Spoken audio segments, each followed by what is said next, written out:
Bonjour et bienvenue dans ce nouvel épisode des Confidences d'une femme preneuse. Dans ce premier épisode que je vous fais de la Guadeloupe, je vais vous raconter l'histoire des jumeaux.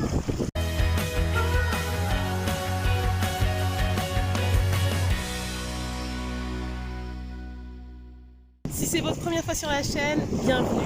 Je vous invite à vous abonner et si vous n'avez pas regardé les premiers épisodes de la série, je vous invite à le faire dans le lien juste là. Quand je venais de perdre mon père, quand j'avais 14 ans, j'ai été vraiment triste et je me posais plein de questions. Pourquoi est-ce que ça m'arrive à moi? Pourquoi ça m'arrive maintenant? Bref, plein de questions auxquelles je n'avais bien évidemment pas la réponse.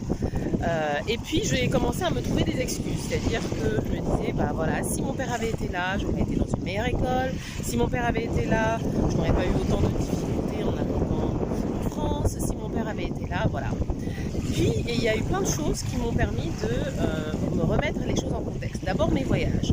Quand j'ai commencé à voyager, à aller au Brésil, en Thaïlande, à rencontrer d'autres personnes qui avaient eu des vies beaucoup plus difficiles que la mienne, je me suis rendu compte à quel point on avait cette facilité à se plaindre et à ne voir que ce qui n'allait pas dans notre vie. Au Brésil, j'ai travaillé avec des enfants qui avaient des situations vraiment très difficiles. Je vous épargnerai les détails de leur vie parce que ça les regarde, mais des enfants qui avaient vraiment été très malheureux durant leur enfance et qui, pourtant, ils venaient participer, assister à mes cours de français et ils étaient tellement heureux d'être là, d'avoir cette fenêtre que je leur ouvrais sur le monde, sur une autre langue, sur une autre culture. Et donc là, face à des personnes comme ça qui ont eu des situations de vie beaucoup plus difficiles, beaucoup plus compliquées que la mienne, j'ai commencé à me dire que finalement, j'avais eu la chance d'avoir la vie que j'ai eue et que je n'avais pas le droit de me plaindre. Donc là, j'en viens à l'histoire que j'avais envie de vous raconter. C'est l'histoire de jumeaux qui ont été élevés par leur père alcoolique.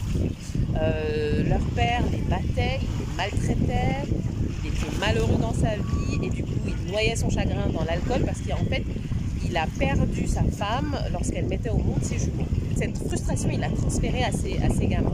Quelques années plus tard, les jumeaux ont 30 ans, il y en a un qui est à la limite du SDF, il est alcoolique, il est ravagé, et il y en a un autre, il est millionnaire, il a réussi sa vie. Et on leur pose la même question.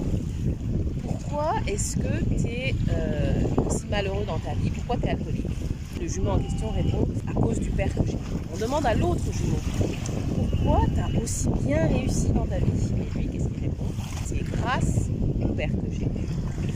Comme j'ai eu un père qui nous a maltraités, je me suis promis de ne pas reproduire le même schéma que mon père. Donc on voit qu'au final, qu'est-ce qui a fait la différence entre les deux jumeaux?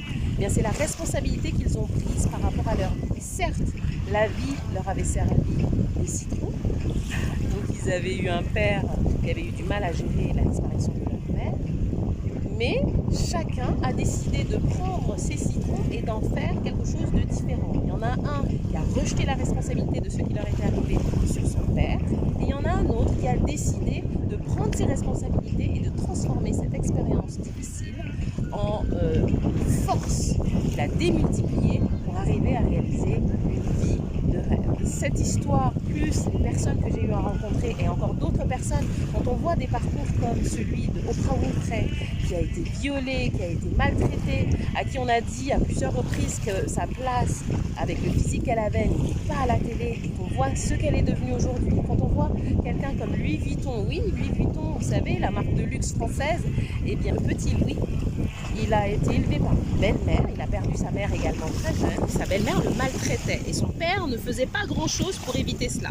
Du coup, quand il a eu, je crois, 13 ou 14 ans, il a décidé d'aller chercher sa vie ailleurs. Il a décidé de quitter le foyer familial pour se rendre à pied à Paris. Une fois qu'il était là-bas, il a été apprenti pour après, lui, lancer sa marque. Donc c'est quelqu'un qui a construit cette fortune, cet empire que l'on connaît aujourd'hui à la sueur de son front, alors qu'au départ, il ne partait pas forcément gagnant.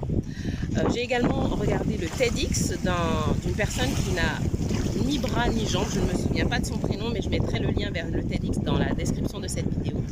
Et bien cet homme, quand vous l'entendez parler, quand vous voyez comment il s'en est sorti dans sa vie, quand vous voyez comment il est motivé, dans tout ce qu'il entreprend et comment il inspire les gens, eh bien il y a des situations comme celle-là, toutes celles que je viens de vous décrire, qui vous font vous dire, eh bien je n'ai pas le droit de me plaindre.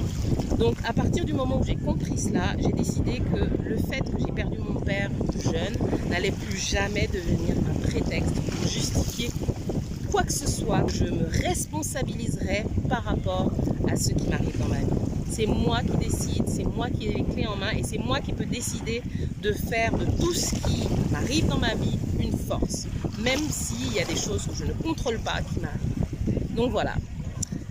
Vous aussi, j'aimerais bien savoir, est-ce que vous avez quelque chose comme ça de dur, de fort qui vous est arrivé dans votre vie, qui aurait pu vous servir de prétexte et d'excuse par rapport à ce que vous vivez actuellement dans votre vie, mais que vous avez décidé de prendre comme une force pour avancer de façon encore plus déterminée vers vos rêves. Si c'est le cas, merci de le partager avec moi dans les commentaires. La vidéo du jour se termine. Si vous l'avez aimée, je vous invite à la liker et à la partager. Et d'ici la prochaine vidéo, je vais vous inviter à révolutionner votre vie avec passion.